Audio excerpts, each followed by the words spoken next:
Hey, what's happening, gamers? Welcome to our guide and let's play of LEGO Batman 3 Beyond Gotham. If you like what you see, then please thumbs up, share, and subscribe. Thanks very much for watching, and we hope you enjoy the following video. Hey, what's happening, gamers? Welcome back to LEGO Batman 3 Beyond Gotham. The freeze is coming to Okaara, home of the Orange Lantern. Well, not lanterns, more like that one crazy Hobbit-style character. Like the guy from the Lord of the Rings. This is a free show. Are you saying all those orange constructs aren't real people? They're just like lost souls? Yeah. Ah, so disturbing. Hang on a second, Buster. Don't be wandering off without taking the tour. Don't want to take the tour. So what exactly happens to you when you're sucked into the Orange Lantern? Your soul becomes part of what's his name? And then he can, it's kind of like... He adds your life force to his power. Is it like that one chick who has that sword and she steals people's souls and it becomes part of the sword? Yes. Yes. Are you Detective John Kimball? No, I'm Freeze. Chill. Alright, let's talk to the stupid Doc. Alright. Hello, Doc. I want to... Chill, Doc. So, you've come to explore the deadly depths of Okaara, eh? Yeah. Well, keep a watch out for those greedy orange lanterns. They'll swipe anything that isn't nailed down. No, that's not true. Probably anything that is nailed down, along with the nails. But yeah. I digress. Let's take a look around, shall we? Sure. Me. Let's go, Doc. I have some questions for you, Duck. I have a bunch of questions, and I need to have them answered immediately. Who is your dad, Doc, and what does he do? Kind of temple thing. Yeah. It's a temple thing. Oh, wow. It's so fun to do freeze. Wow, those are really big dragonflies. Warner Brothers, DC, if you need an impersonator for Arnold, just hit me up, yo. I'd be more than apical to do the freeze. Yeah. Alright, so we need Swamp Thing to get in here. Or not. I would laugh more, but it's been raining so much that I'm so tired from the rain. Raindrops keep falling on my head, even though I can't feel them because I have a dome, you know, surrounding the stuff, because any temperature that is outside Sub-Zero is going to kill me. Yeah, that would be hard to live with. Yeah. Alright, so we're using Pammy here. I think Freeze needs a Snuggie for Christmas. That's not true. Snuggies are just backwards bathrobe. No! No, they are not! Yeah. What about all the commercials and all the different designs? No, that's not true. What about all the happy people that say their lives were nothing before they had a Snuggie? Lies. Now they can do everything they want. Lies. Now they go to meetings, they go to business meetings with their Snuggie on. It's not true. They're all bad. They even have family reunions outside with Snuggies that are all the same color. It's like they're a little cult. It's disturbing. Some of the Snuggie commercials are disturbing. No offense if anyone who works for Snuggie is watching. Actually, no, that was kind of offensive. It's very offensive. I've always wanted to try one though, especially the Hello Kitty kind. But every time I say, okay, Kwing, I want you to get me a Snuggie for Christmas, every time I'm sitting on the couch, I'm like, I'm really cold, I need a Snuggie, a blanket won't help because I can't, you know, have my hot cocoa in my hand. Yeah. And then you go over to me and you put a backwards bathrobe over me. Because it's the same thing. No, it's not. No, it's totally different. In the commercial, it says it's totally different. It's not the same. It's not true. I like you. Alright, maybe you're right. I'm going to be here for you. Days, weekends, nights, holidays. Am I your -- customer? You are my #1 customer. You're my favorite. Eee. No. It's because you're cheap. It's terrible. So you're saying I should think for myself and not just let this subliminal message of the advertising thing make me buy a Snuggie for no reason? Here comes trouble. Shake your tail feathers. Come on. Yeah, I don't need this extra $20 or $40 for gas or for food in my pocket. I need to buy a Snuggie. That's what they call an icebreaker. Snuggies. Snugtastic. I love Freeze in this. I don't like his outfit though, but I like how he's kind of fun. He's kind of fun, but I don't like how he looks. I noticed you really like to play as Black Adam a lot. Black Adam is a cool character. Yeah. He's a cool customer. I like. His outfit is really cool. You get the real charge out of Mr. Zappy. I really like his cape. It's like really royal looking or something. No capes. Well, no capes. No capes. Alright, little duck, lead the way. Freeze is chasing you because he's hungry. But chill, duck. I wonder how much the Green Lantern gets paid for doing all this. He doesn't. Oh, this is just part of his, He accidentally got Hal's ring. Oh, okay. But, yeah, alright, whatever. Which is surprising because I thought the Green Lanterns use the power of will. The Duck doesn't have any will. I know! Duck Dodgers is a coward. I just can't seem to get right today. He has his sidekick, or his cadet do all the work, if I remember the Duck Dodger show correctly. Yeah. Porky, Porky Pig does all the work. Oh, that's terrible. He always makes Porky do the work. Even on the modern Looney Tunes show, he does that. I miss that show. It's such a great show, but if I was that no good rabbit. But Daffy is always so he's so lazy on that. But he's always lazy. He always gets other people to do his stuff for him. Do you know what Freeze wants to see as DLC for this game? Because there's been so much DLC announced. They just talked about Bugs Bunny. I want to see Super Rabbit. What? Yes. Bugs Bunny is gonna be in this? Well, they just mentioned his name. Oh, wow. Getting a little tired of Freeze. Super Rabbit? Super Rabbit, yeah. Yeah, I'm trying to think of the other DLC that's coming out. The other DLC that's been announced is. Oh yeah, you made videos on it, and I didn't. Go to the Nightwing and One channel. Watch my videos. Them. Watch them. Amber hasn't even watched them. I'm sorry. I'm not a good enough K-wife. I'll talk about that in a second. We brought in the multiple Earths Dick Grayson. So we have. Oh no, they're the same character. Yes, Agent Grayson and Nightwing, and you don't need to worry about time paradoxes because DC, you know, past versions and future versions of themselves meet all the time. No, not according to Doc in Back to the Future. Doc is wrong. If you run into yourself, it'll be a paradox. Well, no, don't get too close. Hey, look at me. I'm waiting for the paradox to happen. Come on. Okay, yeah, I guess in the DC universe. I wish that for DLC, though, that they had Blue Dick Grayson, but Nightwing is so angry at Grayson because he's going to turn into that when he's older. So he's a sellout. He's going to kill himself. He's using guns. To prevent that future where he becomes this. Okay, I've saved all reality. So, back to the DLC. It's okay to kill as long as it's not with a gun. That's right, shiny. So we need to bring in bats, but the DLC that's coming out real quick. If you guys just want to recap on 2015 at the start. Besides Arrow, we are going to get the female heroines and villainesses pack, which will feature Starfire, Raven, Terra, Killer Frost, Terra, Vixen, and Starfire and Raven. I think one other person.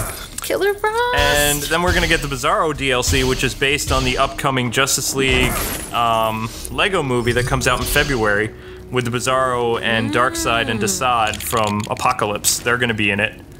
Whoa, and, that's a lot of DLC. Yeah, it is a lot of DLC. Then just announced this morning was the Suicide Squad, which is really weird. So Harley Quinn, Deathstroke, Deadshot, I forget the other guy, Captain Boomerang, and I believe the Enchantress and some other people are going to be in it. And they're going to have this stage where they go to the penitentiary and do like kind of a breakout mission. Did you say Harley? Yeah, Harley's part of the Suicide Squad. Harley will be in it. It's her new 52 look as well, so it's the kind of, but it's interesting. Still no mention of the Batman Beyond DLC for America, though. It seems like the Batman of the Future thing was only for Europe. They read really? Forever. I heard back from my Warner Brothers contact, and he told me that there's no plans for it right now. Sadness. Not even for, 2015. So Europe gets all the good stuff then? Yes, but I did follow up on the Arrow stuff, and even though it was kind of, confusing, and there really wasn't a, you know, city for people to explore. It looks like that Starling City, you know, Arrow, is going to be like a free roaming environment DLC. Oh, wow. Voice of That's the going to be cool. Don't eat the plants. So it'll be much smaller than Lego Batman 2, but it's still going to be a city where you can free roam. Okay, so I promise that I will go over and watch your DLC videos on Nightwing 01 King. And you guys should too, because I spent all week making those for you. Guys, as many of us as possible, let's go over there and give Kwing some love. I appreciate it. That will be our Christmas gift to him. It's only like... That means I'm off the hook for making brownies. No, I'm just kidding. There's not even 300 views yet on my really? my Harley Quinn video. Yeah, I uploaded that like 4 hours ago. It's like, what's going on? All right, well, we will do that. Yeah, I'll put a link in the description. You guys and gals can go check it out. Yeah, because then you guys can hear all about all the things that are coming out. Don't forget about Kwing. And I don't like that Grayson uses guns. I just don't like this. But I like the fact that he's teaming up with Alfred to fight crime. It just feels like he's another member of the, you know, the Borg or something. When he becomes just another person with a gun, it's just like, well, I mean, he's not as special. Grayson is spying on the organization Spiral. He's like a double agent, but I don't like the fact that he's using a gun. Even though in some cases he has thrown his gun at people like a boomerang. Yeah. Oh, wow. More importantly, please check you have all of your belongings before exiting the tour area. I don't have my belongings. Okay, then run along and enjoy the fun. Yeah. What sights? There's lava everywhere. But I do have to say, I do respect, I mean, I have tremendous respect for members of our armed forces and people who keep us safe, so in that way, that is very good. But for Dick Grayson, I'm used to him being a superhero, you know how comics is kind of an escape from reality. I didn't want him to be James Bond. It's just weird that, yeah, the way that they're writing his comics where he's kind of, I don't know. Yeah, but with Convergence coming out, though, we're going to get to see the Grayson that we grew up with. Actually, I'm going to get to see 2 Dick Graysons it's hard for me to get used to. Actually, no. I'm going to see 3 or 4 Dick Graysons that I grew up with, like, still around, because Convergence is taking... I was talking to DC about this more, and there is actually, inside this time loop, there are multiple cities that are taken from different points in time of DC's, like, you know, long history. And so there's going to be multiple pre-52 universes, like time periods, like Mullet Nightwing, Batman in the future, Jean Paul Valley, Batman after he comes back from having his back broken, Batman before he has his back broken, Nightwing before he becomes Batman, Nightwing after Batman is missing during Battle of the Cowl, different Red Hoods, all kinds of stuff. And also you have, right after Nightwing is Batman, him and Babs getting married. So, I mean, there's going to be multiple timelines from the old universes that are in this, so it has me even more excited. Plus, you're going to have the pre-Crisis, like Nightwing, who wore that strange disco outfit in the Titans. Yeah. So, a lot of exciting things to look forward to if you're a fan of the old DC. And good job, Killer Croc, for getting whatever vehicle that was. I forgot what we got. Doesn't even matter. So the character that I'm playing as right now is Platinum, and she is a member of the Metal Men, I believe. She appeared in an episode of Batman Brave and the Bold, and I'm sure people wanted to know more about her. That's all I know. I don't really know much about the Metal Men, although since she's made of platinum, you'd think she would be able to sink to the bottom. But she's floating, so. I was glad you kind of showed me some clips of Star Chick after we did that. Oh, yeah, Star Girl. Yeah, she was That was nice, but then after I saw some clips of her, I was like, I don't know if I like her anymore. Well, you know, out of all the She's characters... so bratty. There's 150 characters that are in this game, plus we're going to get another 40 to 50 characters in 2015. Though. Some of the characters that I would really like to see is a lot of Justice League Unlimited characters that got the spotlight. People like the Mecha guy, Vigilante, Shining Knight, who is a dude who has Excalibur, and he flies on a Pegasus. I'd like to see, you know, like Fire and Frost, not Killer Frost. They were also in Brave and the Bold. And I'd like to see some more Justice League International and Justice Society people like Jay Garrick, the original Flash, Alan Scott, the first Green Lantern, from the pre-52 and Silver Age universe. Yeah. And I'd like to see some more obscure characters from Detective Comics. Yeah. I'm Adam West. Also, it'd be funny to see Zorro, even though Zorro is... That would be amazing. Because they do have the rights to use his name. Wow. So it'd be cool to see that. Okay, Batman was partly based on Zorro, right? Or Batman was based on the Shadow and Zorro. Yeah. Loosely based. Loosely. I mean, it's a similar idea. Better take some sharp. But there are a lot of parallels in Zorro because Zorro is also a member of his real alter ego is a rich nobleman who owns land, and he helps the poor, but he helps the poor in a costume, and no one knows it's him. And the same with Batman. He goes into the the darkest parts of the city and he helps people that are in trouble, being hurt by criminals. And he's actually a rich person. Yeah, it's kind of funny. So it's the same thing, kind of. And Batman does the same. I love that scene. I'm sorry, but remember that scene in Batman? If it was a Batman Begins or something, when they're talking to him, what do you think about Batman? And he's like, oh, anyone who flies around a bat clearly has issues. And I remember in a Zorro movie, they asked him that same thing, and he was like acting like, oh yeah, the Zorro's crazy, even though he was Zorro. So it's kind of like the same thing. Zorro in Spanish means the fox. Yeah, he tried to be as far away. He tried to pretend to be the opposite person that he was. Yeah.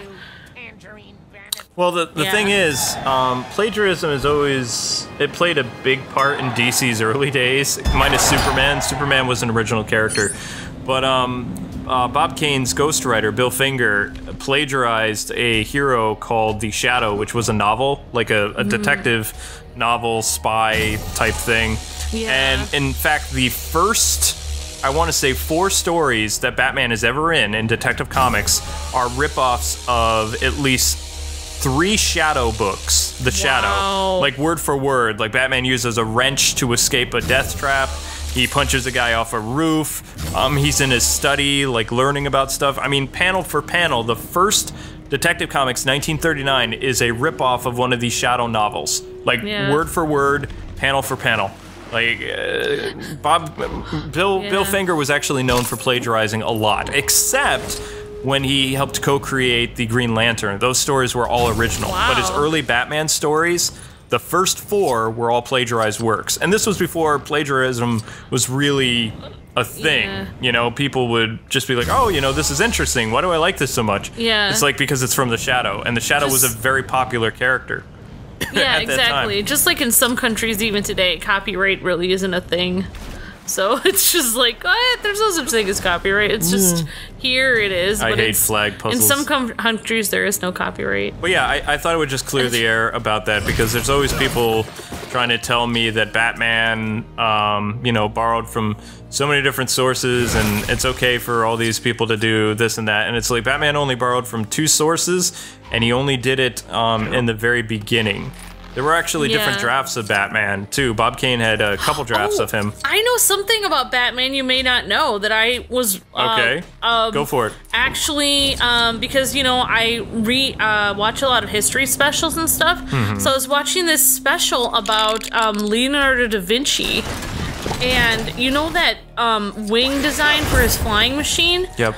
I was told in that special that apparently, I think it was Bob and Bill Finger or whoever. Bob Kane, yep. Bob Kane and Bill Finger, they looked at that Leonardo da Vinci wing as a potential design. That was part of what inspired them for Batman's wings, was Leonardo da Vinci's flying machine. Bob Kane said that. Whoa, that's crazy. In an interview with Stan Lee, like this was back in the 80s, it was Stan Lee had a show, which was really cool, in New York. I don't know if it was in PBS anywhere else, but he was talking to Bob Kane, because they were friends. Yeah. And they were doing this long special where Bob Kane drew Spider-Man and Stan Lee drew Batman and some things like that. And the way that Bob Kane drew Batman was very golden age, like very, very 50s like, which I never really liked that Batman, because that's when all the weird stories happened. Yeah. And seeing him like right at the height of 1989, where the Batman movie had just come out, and he's drawing like this 50s style Batman, it's like, you know. But that would make sense why Batman is able to literally... He doesn't have a regular cape like Superman that just flaps there. He can actually glide. Like, it's actually kind of a flying thing. And it's such a cool idea. Hold on a second, I need to bring in Freeze. Okay. Freeze needs to put out this fire. I didn't know. So we can get this item over... Ow. Oops.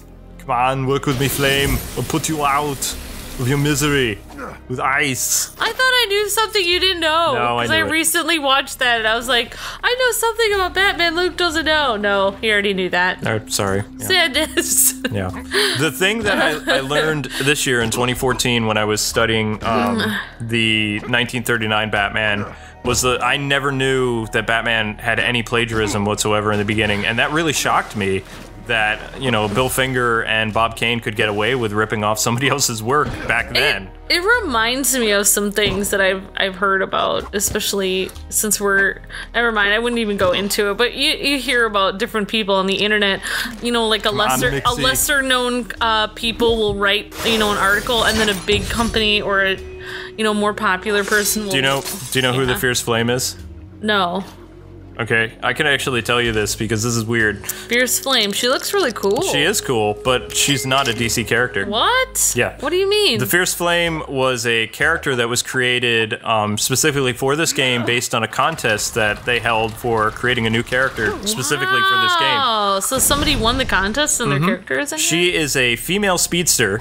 And if you look at her outfit, she is a mixture between Batgirl and I believe Black Cat. Or Black Bat, excuse me, which would be Cassie. Do you think they'll ever make her into a real comic book character? They made Harley Quinn into a real comic book character, but Lego Batman 3 doesn't have the same... That's so cool, because see the she's ears? a girl. I've never seen a girl speedster. There has been girl speedsters, but I don't really know the Flash all that well. Oh, I see. She has cat ears or bat ears? Those are bat ears, Oh, yeah. okay. But yeah, she's a character made specifically for this game. Yeah. So... But I was just thinking, like, in the Wild West thing of the internet where, you know, like, where people get information from all different websites, sometimes you'll read, like, you know, someone will read it one place, and then this really popular person will get it from someone who's lesser known, and then they'll act like it's theirs, because I've seen that happen a lot. So while we have the same idea. While we have Ronnie out, what did you think at the end of the Flash versus Arrow, seeing Ronnie like alive? Oh my god! And those guys are getting ready to beat him up. Well, I'm glad that Ronnie. I'm so glad because, like, I don't know, what's her name is so... Caitlin? She's so sad. Like, literally, it feels like she's just barely making it from day to day without him. Like, she misses him so much. I feel like she's like Mr. Freeze, where she misses her, you know, significant other so much she can barely survive. That's how it feels. I mean, so I'm so glad that I hope they can get back together and be happy. Well, I actually think but that... I have a feeling that might not happen. I think Firestorm is going to play a more vital role as the show goes on. You told me that he's actually a hero in the comics, so yes. I hope he will become a hero. He didn't look very heroic from what I've seen. It looked like he burnt those thugs to a crisp that was messing with him, didn't he? So maybe, I hope that maybe he'll learn to be a hero. Well, rumor has it that next week's episode, the man in the yellow suit, which we're finally going to get to see who the Reverse Flash is. Oh my gosh. I don't want to know. And like I'm actually, I am totally releasing a video this week about the man in the yellow suit. I'm really excited about sharing my theory with everybody. I'm actually going to do it. I'm going to do it for the Let's Play channel, but next week, actually not really next week, because Captain Toad is tomorrow. Wow. Yeah, I know. Time went by so fast. Ronnie Raymond is supposed to make a kind of side appearance in the episode, which I'm a little bummed about because I was hoping that they would just focus on the Reverse Flash more, but it's like he's probably just going to appear for a little bit, and then they're going to do like either focus on Ronnie or something else, yeah. Which I don't like when they divide stuff like that, but I hear he's going to play a pretty big role in the episode. Because then otherwise it's just one character per episode. It's kind of like, I don't know. Oh, it's you. It's kind of too predictable if it's just one character per episode. Power of avarice, which to the layman basically means they're a bunch of sticky-fingered thieves. I think the only way means they're greedy. Back off avarice means greed, doesn't it? Persuasion. Something like that. I forgot. I think you actually know more words than I do.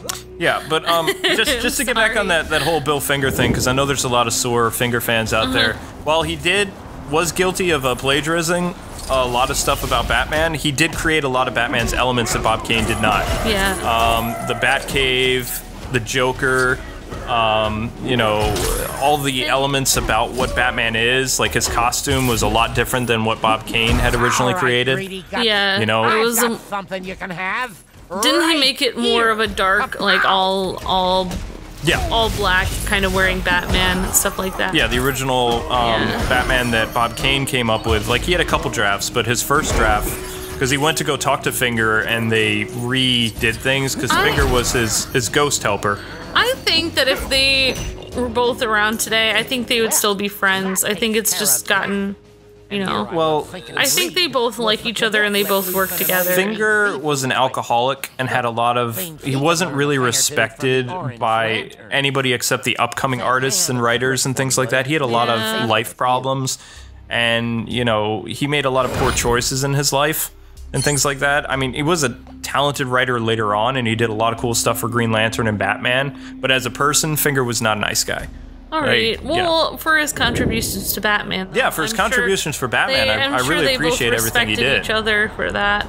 Yeah, so they both added a lot too. They both made Batman who he is today. They both helped a lot. They both contributed very much. They created what the modern aspect of Batman is, and that's still alive today, 75 years later. We're thankful for both of their contributions. Of course. Because Batman's awesome. And I really love all the elements that Finger brought into, you know, Batman. The Batmobile, Batcave, you know, all this other stuff. And Jerry Robinson, I think, is the guy responsible for how the Joker looked and also the creation of Robin, Batman's sidekick. So Dick Grayson. Oh, you know. Wow. But yeah, it's definitely, you can see the Zorro elements in Batman in the beginning, and you can see a lot of early Shadow influences, but then that changes over time to where Batman has evolved into his own creation. Yeah. But his first probably 2 years, really weird, like, comparisons to other, you know, detective guys. Yeah. Like, very clear. So yeah. I'm a huge fan of Zorro too, so. I love Zorro. I want to see more of Zorro, actually. I know, I can't. If they had a Zorro show, oh my gosh. Well, they did a long time ago, a cartoon. But I would watch that all the time. I think I've seen everything about Zorro that's ever been brought to the United States, so yeah. Except for that cartoon show from the 80s. I love that cartoon show from the 80s. I've never seen it. It's a T-car! Cyborg's car! Yay! Woot. Meaning we can only drive this on boring Oa. I love the old black and white Zorro movie. That was one of my favorites. It's so romantic. Yeah, that was great.